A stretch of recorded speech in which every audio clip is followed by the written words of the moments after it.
Knowledgeable observers report that dating has nearly disappeared from college campuses and among young adults generally.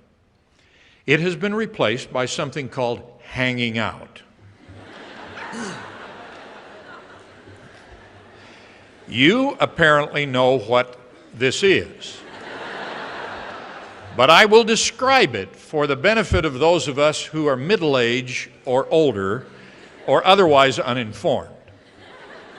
Hanging out consists of numbers of young men and young women joining together in some group activity. It is very different from dating.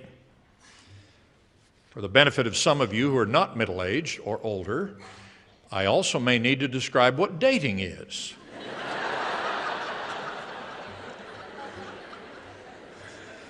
Unlike hanging out, dating is not a team sport.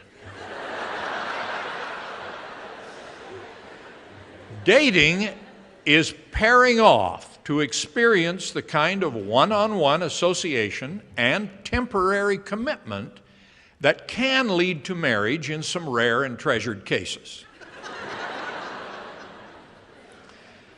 What has made dating an endangered species? I'm not sure, but I can see some contributing factors. One, the cultural tides in our world run strongly against commitments in family relationships. For example, divorce has been made legally easy, and childbearing has become unpopular. Dating involves commitments, if only for a few hours. Hanging out requires no commitments, at least not for the men if the women provide the food and shelter.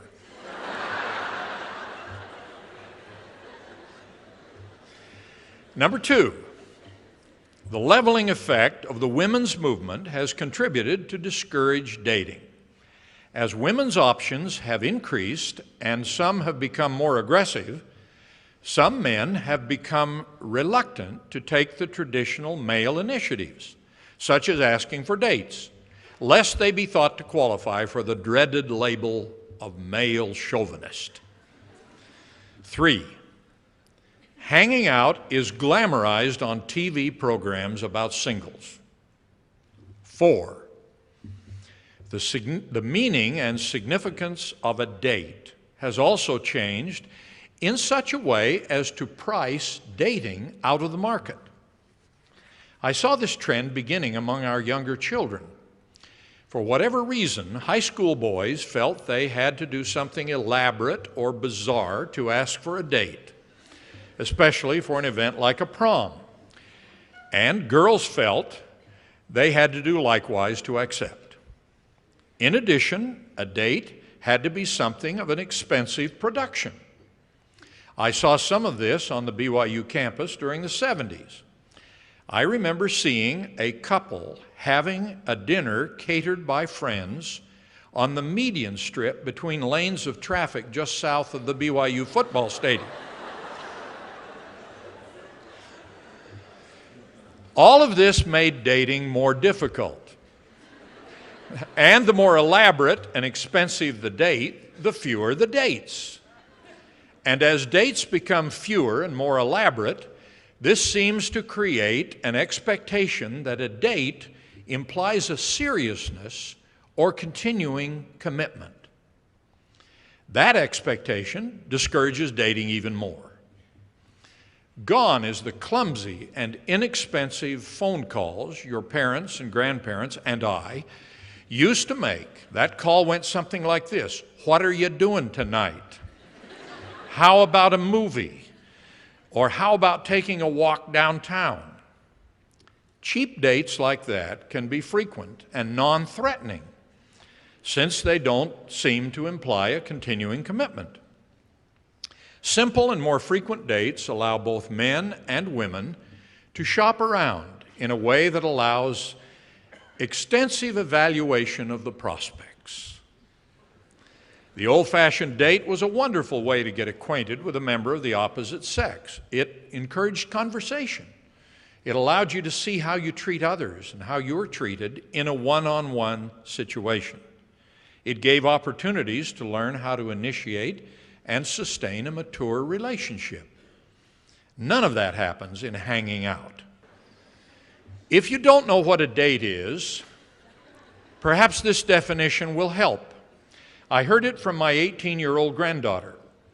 A date must pass the test of 3 P's: planned ahead, paid for, and paired off. Young women, resist too much hanging out and encourage dates that are simple, inexpensive, and frequent. Don't make it easy for young men to hang out in a setting where young women provide the food. Don't subsidize freeloaders.